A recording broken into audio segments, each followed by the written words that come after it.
Okay, a few comments about the phone, iPhones. There are nearly 30 versions of the phone since Apple's first one in 1977. Many of the functions are the same on the phones, but many are different from phone to phone. And there are usually several ways to do the same thing on your phone. We won't be showing all of them, but we'll try to do the ones that we find are user-friendly. Now I will share my iPhone and get right into it. There we see it. Okay, everybody should be able to see my home screen on my iPhone. And the first thing I want to do is make sure everybody is in sync with me on their phones today. So what I'm going to do is go to my settings. And if you'd like to, if you're looking at this on a laptop or your computer that has a webcam or maybe even your iPad, you can follow me along there and then do the steps on your phone. Or if you're not able to do that, you can just follow along on the phone. So what I'm going to do first is tap on settings. And then I'm going to scroll down until I get to general. I'm going to tap on general. And then I'm going to scroll to software update. I'll tap on that. And if it tells you to do something here, don't do it right now. This one shows my operating system is up to date. So I've got all the current information. If yours does not say what mine does, then once this class is over, you should go back to this screen and follow the steps on updating your phone. Make sure you get all the new information, all the new security upgrades and systems. Okay. I'll go back to my home screen here. One of the first things you may have noticed when you upgraded to iOS 14, up here at the top of the screen, all of a sudden there are some little orange and green dots showing up. So I wanted to show you first off what those are. I'm going to make a phone call right now and call one of my associates.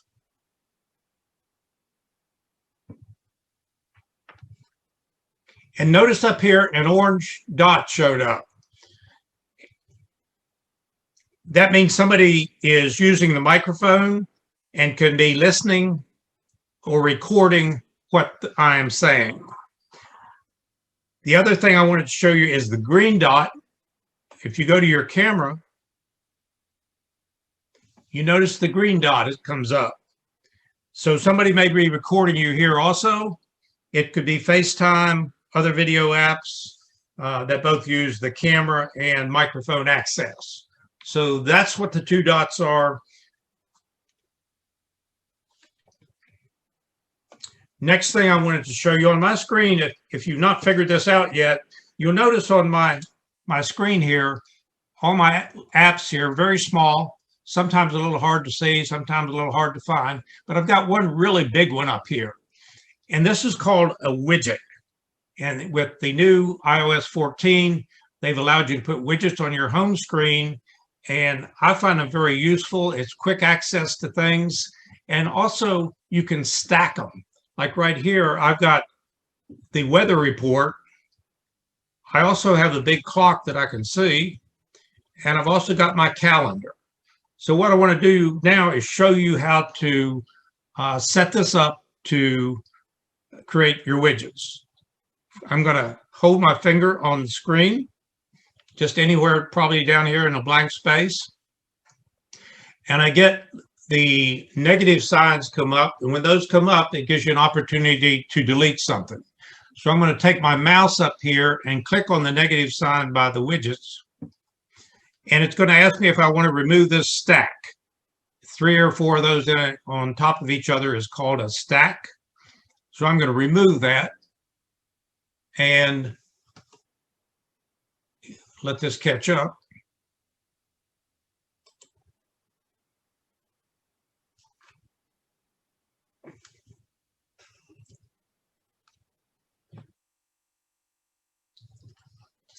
It's just taking, there we go. It's a little bit slow.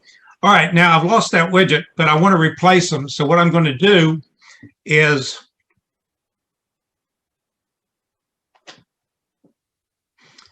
Up here at the top of your screen, you should see a plus sign. With that plus sign, I'll tap on it.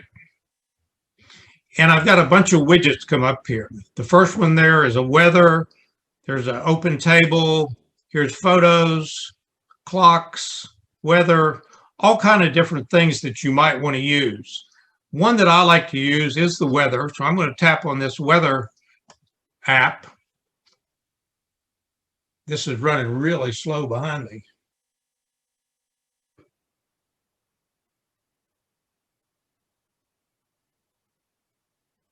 Okay, here's the widgets coming up. And I'm going to go ahead and try and capture the Winter Storm Lexington weather report. I'm going to tap on it.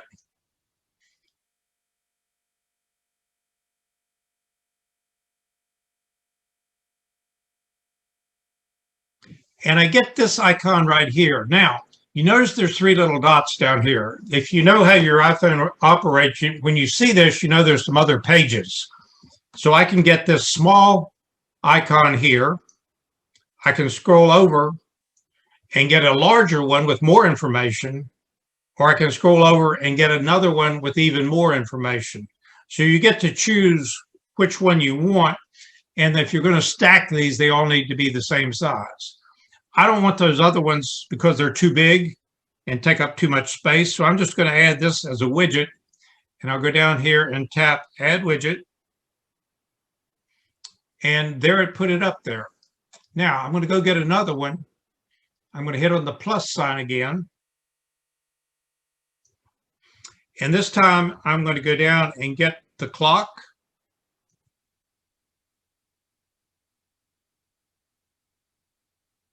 And again, I've got three different options here of a small clock, several different cities, and more information about those. So I'm going to go back and get this first one because, like I said, I want them all to be the same size.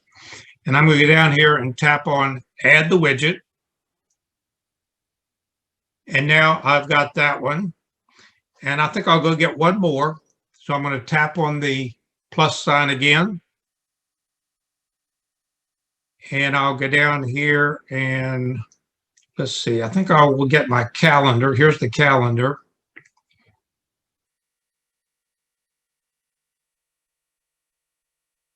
And I've got three different options for the calendar here. And I'm going to add this widget.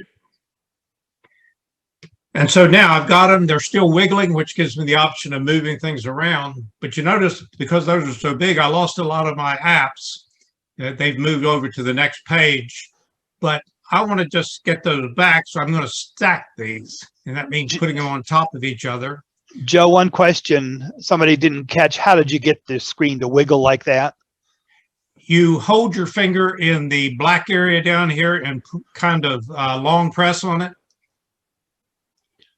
Okay, because somebody said when they hold it down, they get Siri. Don't hold the finger button. They're holding you shouldn't be holding the home button, home screen, but somewhere in your background, like where my mouse is right now. Thank you. Okay, and so now I've got these all wiggling here, and I'm going to pick up one. I'm going to pick up the weather and move it up. Oop, lost my wiggle. Careful there, John. Okay, now I'm going to move this one up here and lay it right on top of that one. And then I'm going to take this one, and move it right on top of that one. Now, when I'm done there, I'll just tap again on my home screen on the back blank space, and the wiggling will stop.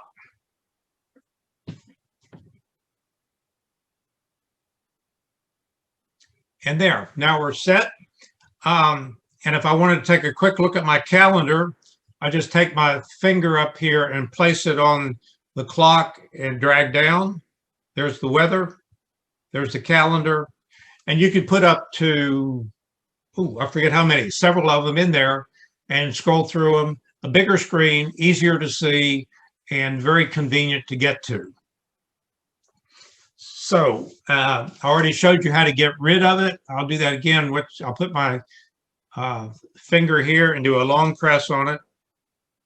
They wiggle, and then I can tap on the minus sign here, and I can remove the stack if I choose to. I'm not going to do it this time because that's the way I want it to be. So I'm going to cancel this one.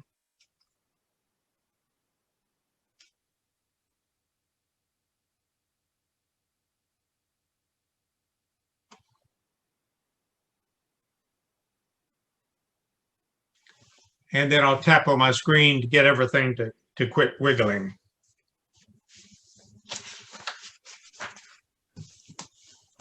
We had somebody who said that it just, you know, it just moved the weather channel to a third empty screen. It wasn't evidently dropping it where it needs to be dropped.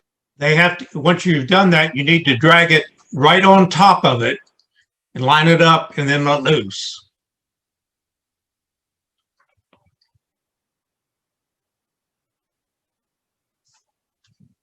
Okay, moving right along then. Another thing that they've done that's really kind of helpful to me, I take a lot of photos, and sometimes I would like to have some way to put some information about that photo so I can remember what it was or where I took it or what the name of the plant was or something like that. So I wanted to show you next on how to accomplish that. First thing we'll do here, we'll go to our Photos app and we'll tap on that to open our photos. And I'm going to go back here to my albums. And I'm going to go into my recent photos. And I'm going to scroll down until I find the photo that I want. And I'm going to tap on it. And here's a trident maple or a Japanese maple forest. And I want to put some information in my photos with this. So what I'll do now is, I don't think you're going to be able to see this on the screen, but you can do it on your own phone. Is you touch the picture and drag up, and then it'll say add caption. And I can put in here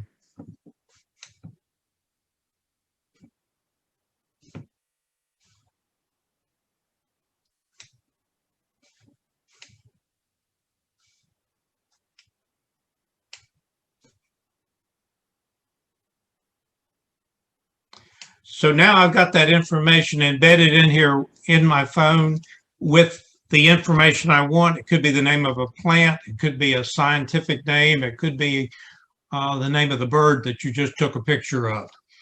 The other thing that's really nice about this screen is you keep on going down and you will find a map of where the picture was taken. And this was, again, I don't think you can see this on the screen, but it will show the address where this was taken, which is my home. It shows a map, it puts in the address, and it's just a real helpful tool. Okay.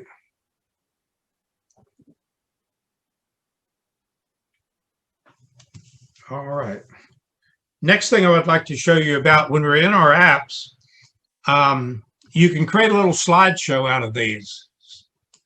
So what I will do now is I'm going to go to one of my different albums. And let's see, I'll go down here. Let's see all.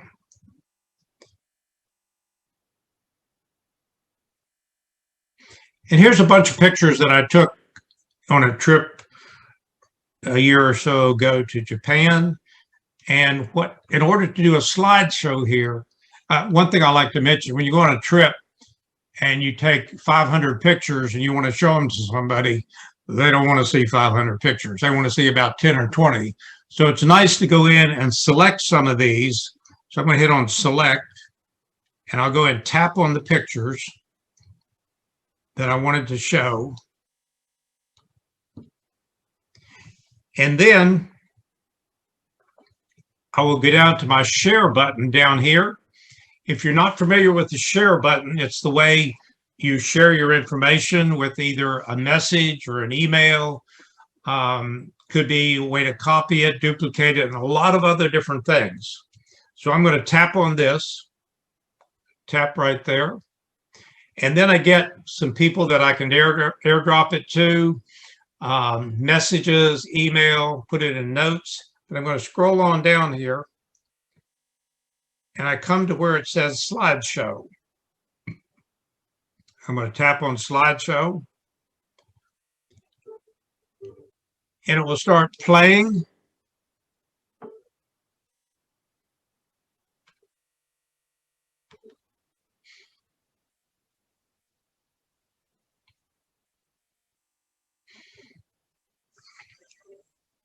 Now, if you're doing this on your own phone, you'll see some different options. When I do it on my phone, it doesn't transmit. But on your screen down at the bottom, it will say options. And when I tap on options, I have the option of changing the theme, the music, whether the video repeats, and how fast or how slow it goes. Right now, I'm going to change some of the settings here.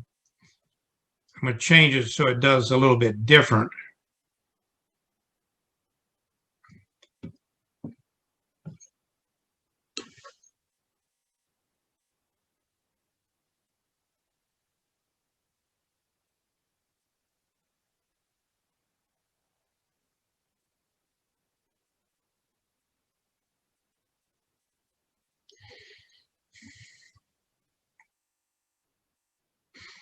Okay, I'm going to try another one here just to try something a wee bit different. I'll do the push one. And this time I'm going to move it up so it goes a little bit faster. And I'll hit on done.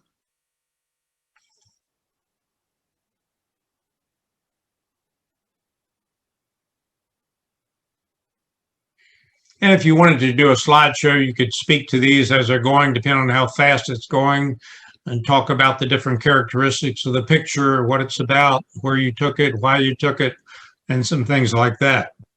Joe, are you using the iPhone to display the screen? I'm using the iPhone, yeah. Okay, you're mirroring it? Yes. Thank you. Well, I'm sharing it. Yeah. Yeah, I'm sharing my iPhone, but in the optional settings for this, they don't come through. Okay, so that's how you make a slideshow.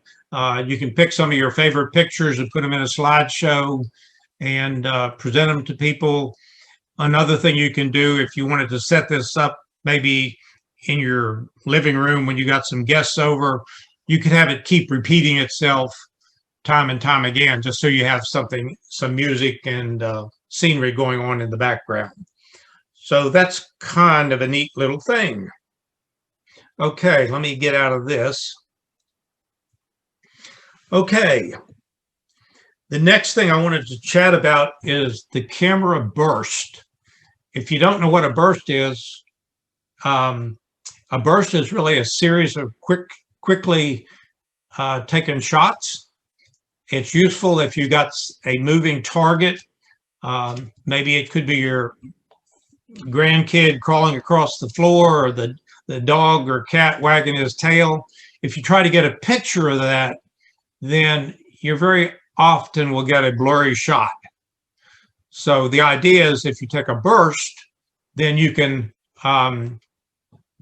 get several very quick shots, and then from the burst you can go and pick out one that is good. In order to activate this, you go there. Well, there's two ways. Let me go back to my camera here. I can do the burst by tapping here and dragging to the left, which can get awkward.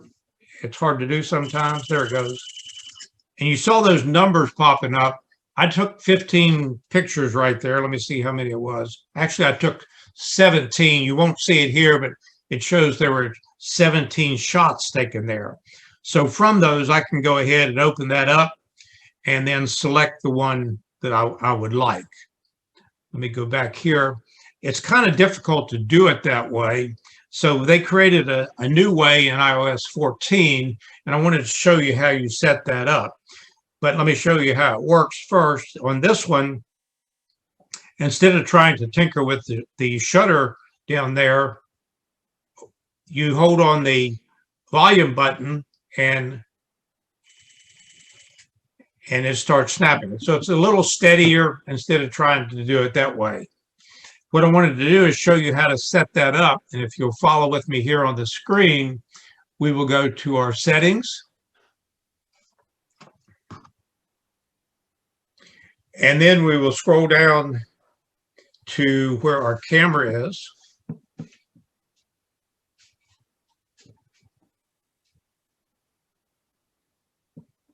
Down here somewhere. There it is. Camera. Tap on camera. And then it says here that you can activate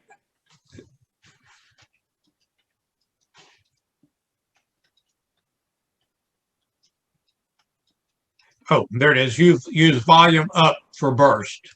On this one, if this was off, I wouldn't be able to do that.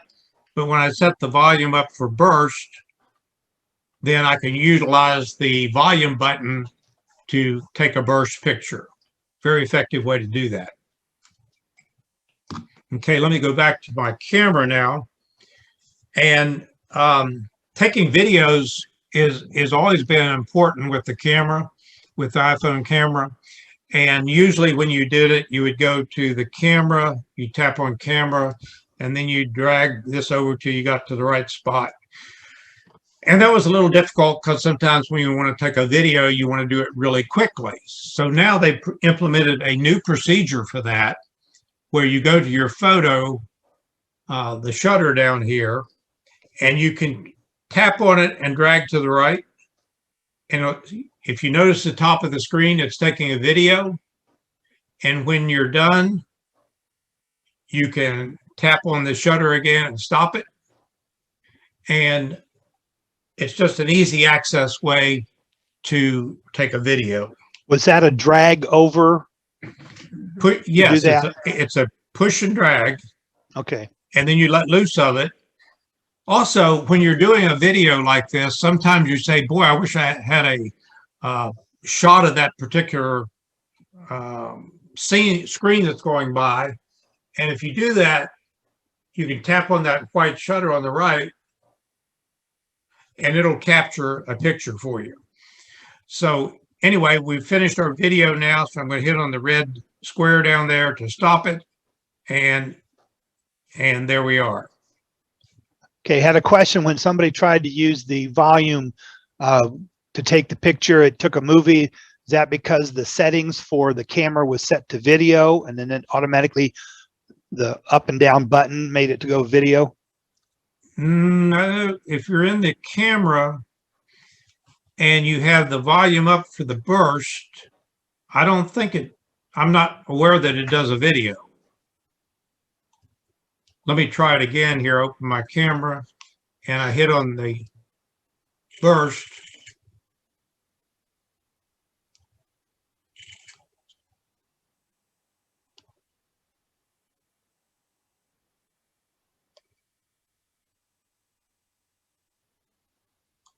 Camera and then volume button. 10, 15, 20. Yeah. So anyway, I got about 20 shots there, but it doesn't do a video on mine unless you accidentally had your finger maybe down on the screen. I wonder if it was on the when you're in the camera, it was slid over to the video side, and then when it moves the up, volume button, it takes video instead of the regular shot. Could be. When you're in your camera, for using that, you're supposed to be in the photo mode.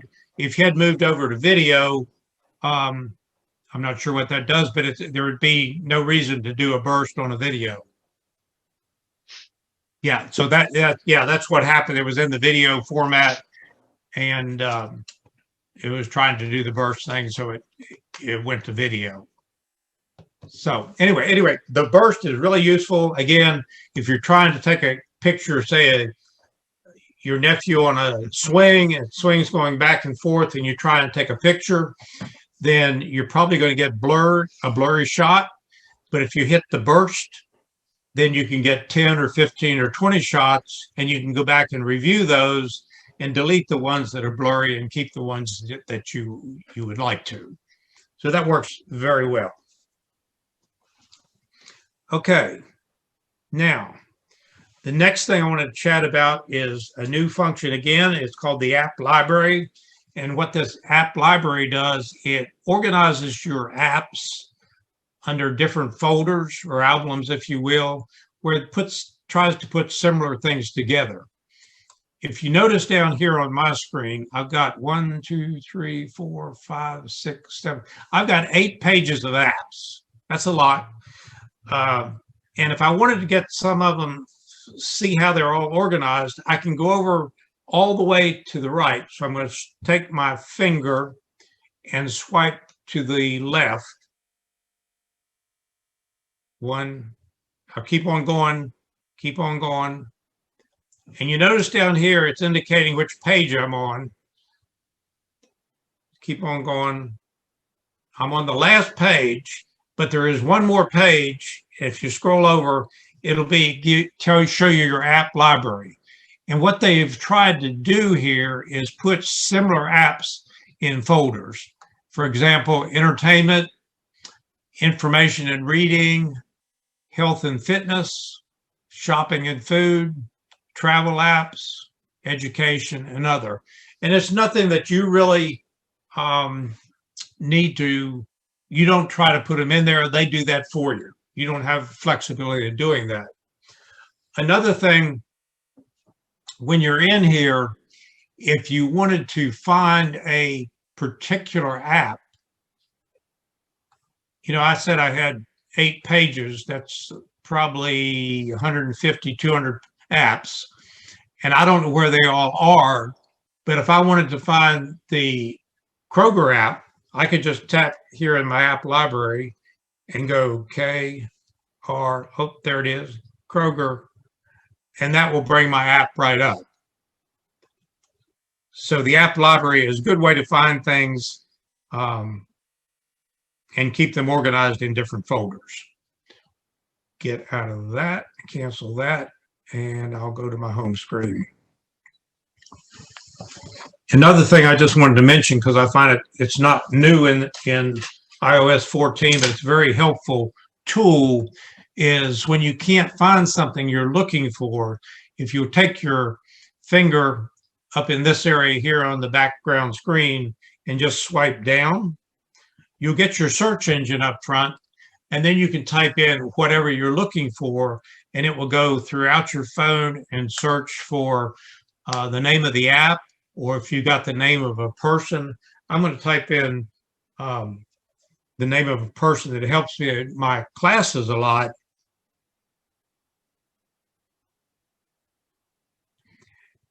And her name is Brookie Thomas. You notice I already found her in my contacts.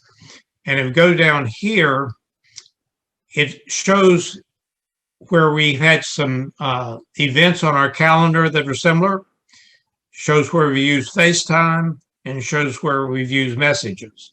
So anyway, even though that's not something particularly new, I find it extremely important. Help me get organized and find things that I can't find. Okay. Next one that's kind of a really neat one is I'm going to go to my messages and open that up.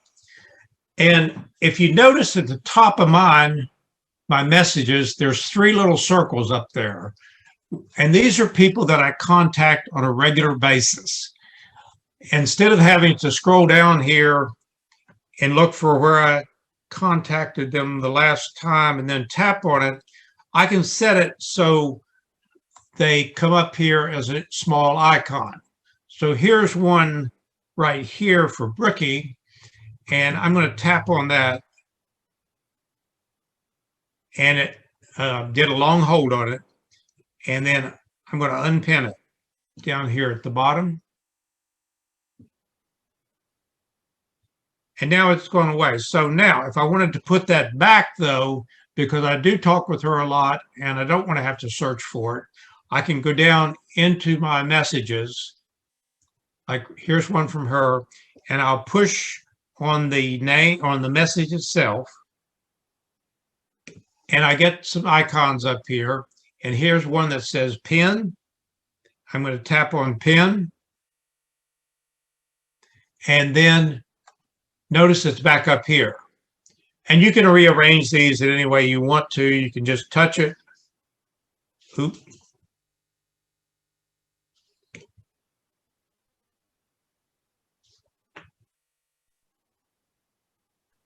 Was that a push or a long pause? I don't know. It's not working. Okay. Let me go out of it and come back in and see if that changes it. Oh, there we go. You just touch and hold and then drag it over to wherever that you would like it to be. But this is really useful in keeping those commonly used or often used messages to people. Make a nice pin up there, and you put up to 9 of them up there. So that's real helpful. Okay. Where do I want to go next? Oh, another one here. A nice thing that they have done. And on this one, I'm going to go to Safari, and I have no idea where Safari is on my phone. It's on one of these pages, but I don't know where. So I'm just going to swipe down from the center and start typing Safari. Yes, got it. And there's Safari. So I'm going to tap in here. And now I've got my Safari browser up, and I want to show you a new procedure they've got in here on translating foreign languages. So what I'm going to do is I'm going to go up here into the search engine, click on that, and type. There's a French newspaper out there called Le Monde, LEMONDE,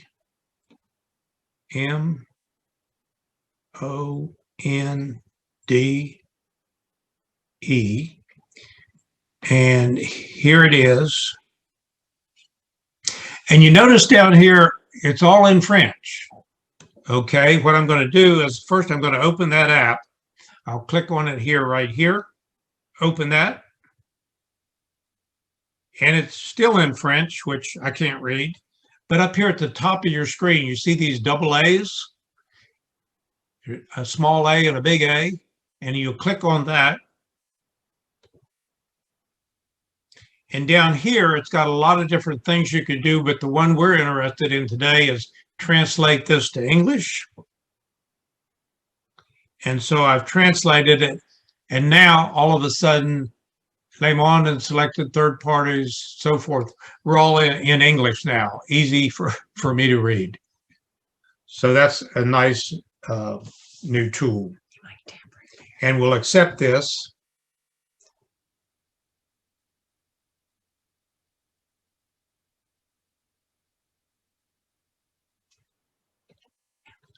And we get into some more information here. So that's how you can go to, if you have a foreign language paper or article that you want to read, you can put it in there and it'll help you translate it into a variety of different languages, such as English, Spanish, simplified Chinese, French, German, Russian, Brazilian, Portuguese. So that is that. Okay. Next thing I wanted to show you is another nice tool that they've got in Messages. Get rid of this. Okay. A lot of times we want to send out a message and we want it to go to 5 people. So we type in 5 names up here. And then next week we want to go in and send that same group, maybe it's our bridge group or a garden club group, whatever, and we type in those same 5 names again and send the message, and next week we do the same thing. So let's take a look at a way to make that easier to do. So what I'm going to do here, up in my search engine, I'm going to type in Brookie.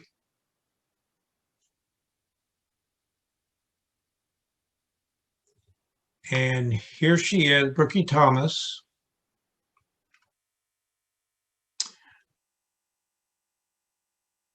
Oops.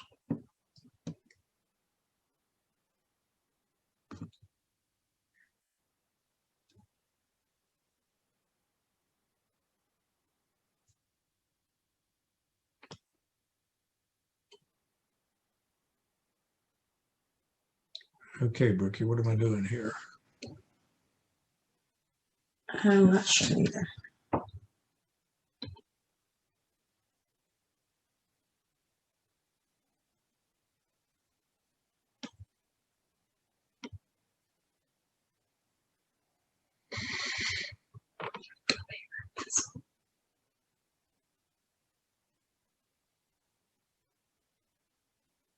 Okay. Why is it acting funny? Cancel that. Start a new message.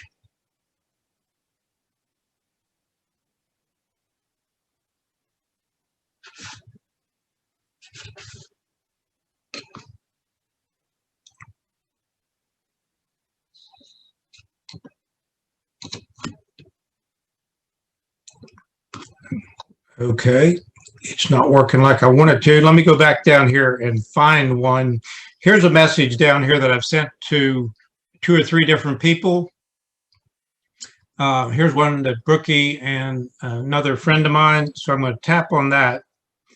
After you've typed the names in and sent a message, you can go back to that message and then open it up.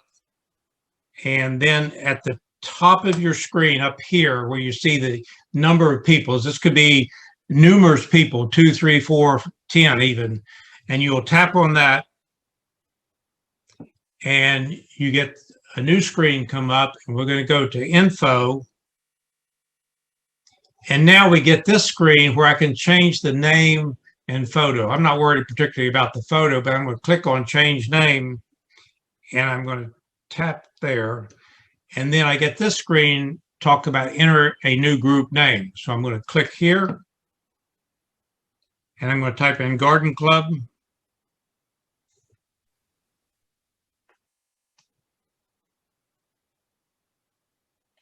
And then I'm going to go up here and say done. And done. Now, did you have to put a separator in between the addresses? It did it for me.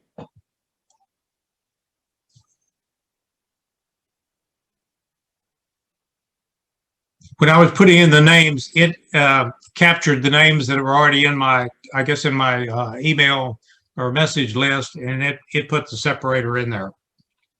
So anyway, I've called this the Garden Club, and I'm going to cancel this now. And it's called Garden Club. Now I'll type done, and I'll go back to my messages. Now, if I want to write a new message, I go up here to my write a message, and I'll tap on it. And now instead of typing in Brookie's name and Tim's name and Mary's name and Bill's name and John's name, whatever, I'm just going to start typing garden. And there it popped right up, Garden Club. I'll tap on that. And then I'm ready to send my message. And once I do that, I can send that message. And it went out to all of those folks that I had in my message list. One thing to remember about this is Apple doesn't play well with others, and it's only for Apple IDs. So anyway, now, when you get a message like this and you want to reply to it, remember that when you reply to a group message, that message goes out to everybody in that group. Now, if you wanted to speak to somebody individually in that group, you can again go up here to the top of your screen and tap here and then go to info. And then down here, you can see the list of names, however many it is. And if you wanted to just send a message to Brookie but not let ICE see it, then you could tap on Brookie and then send a message, tap here and send a message directly to her. It can be very embarrassing when you get a group message and you send back a snide remark about one of the members and you didn't think it was going to everybody, but it does. So it's just a good thing to be careful with, be cautious of. Okay. I guess that covers about this information that I was going to give. Let me go back to my home screen here. We talked about widgets. We've talked about the little icons, little lights that come up here at the top of your screen. We talked about adding captions to your photos, how to create slideshows, how to use the camera burst with the volume button, how to take videos. We've also talked about the app library, translating web pages in Safari, and creating group messages. So we covered a whole lot of ground today. Normally we'll do this in about 2 hours when people are really actively involved and we're practicing on the phone. But I seem to can tell that there are people practicing at home. Good. One question that I didn't jump in right away because you were on a roll. Is the kind of problem that I have with my family because I'm a non-Apple person. Problems you have sending texts from an iPhone to an Android phone. If you just send a regular text from your iPhone to an Android, there should be no problem. But if you're trying to send a group message, again, Apple doesn't play with Android. They won't take them.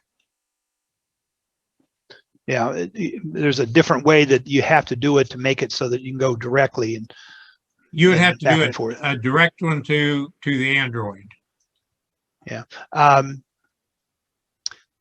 So let's go through questions. I have a lot. Some of them would be review because it was confusing because people thought you had a mouse on your phone, and I had to let them know that the mouse is what your computer has that's hovering over your phone.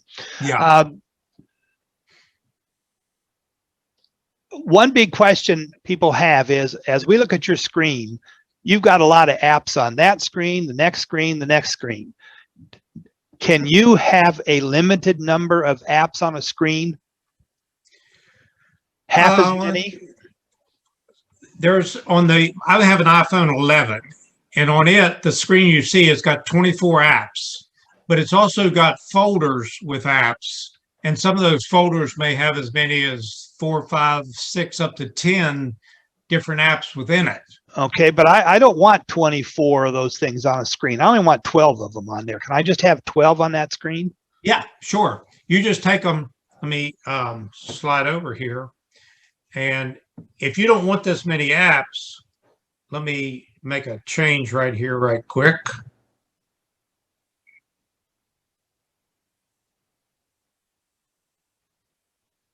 Okay, if you didn't want these here, the easiest way I know to do this, there are, again, several ways, but the one I like to use is easier.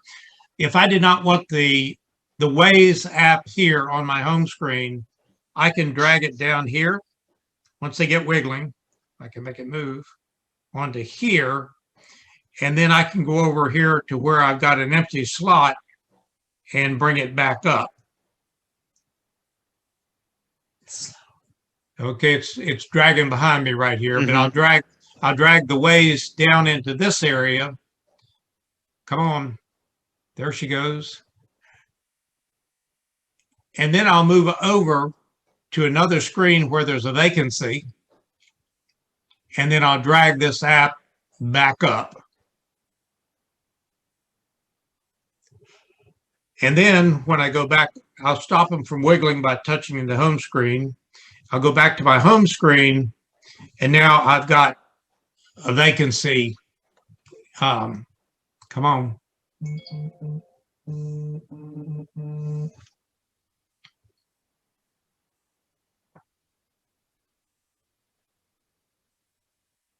Sometimes the phone's a little slow getting the message across. But anyway, if you went back to your home screen, then you would find there was a vacancy where that the Waze app was. Okay. I think when I've experimented, they seem to move. And when that one that you just moved Waze from, a different one filled its spot. Because somebody said that that's a lot of icons on the desktop they would like to have, or on screens, would like to have fewer on the screen at a time, which then makes it easier to see through. Yeah. Okay, here you go. You can see where it's a vacant spot here. I've not had that difficulty. Once I move it from this screen, then it stays wherever I put it and nothing comes back in here automatically. If you were to download something from the App Store, it might attempt to put something new in there. Another option, John, would be that if you wanted fewer apps, you could go up and do these widgets and just keep the 3 or 4 best ones that you want right there and just have them on the home page. Okay. Went back on the Safari when you were showing the website. Does Translate only work with Safari, or if you had another browser on your phone, would Translate work with it? Safari works well because Apple designed it. Mm-hmm. Other apps do have some translation features, but I'm not prepared to discuss those right now. Yeah. But yes, Google Chrome does. I know you can translate. I'm sure some of the others do too. Okay. We have a number of other questions, but they're in our chat, and we will send those to Joe for him to answer back to Judy, and Judy back to everybody else. But the one thing I wanted to do, on your stack up at the top, 2 questions. One, can you remove just one thing from that stack that you said, okay, I don't want it in the stack, I want something else in the stack? Okay, yeah, it's a little bit convoluted, not too bad. We'll make them wiggle. And then we'll just take, let's see, I open this. Let me see how I do this. Press it. Oh, I press on it. Let it. Oh. Come on.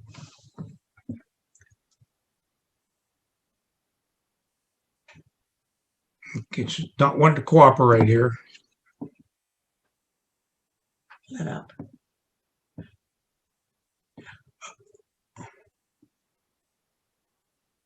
Okay, when I press on it, it should come up and say edit calendar, edit stack, edit home screen. And if I hit on edit the stack, why won't this do this? Well, let me get out of okay. that. But yes, you can edit that stack. You can move one off. You can also, let me try again here. Here we go.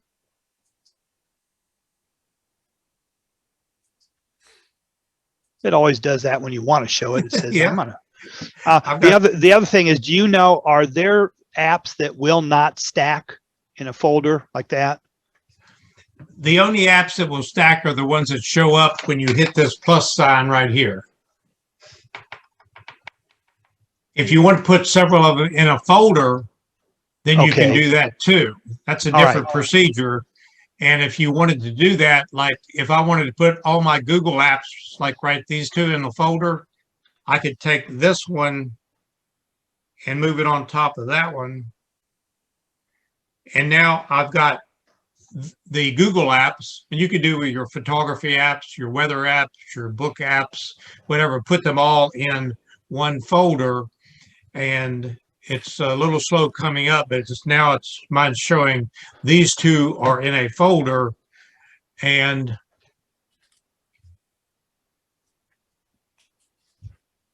it just moves slow, but they're in a folder now, and I can rename it to the folder, whatever I want it to be. And I find that very effective too.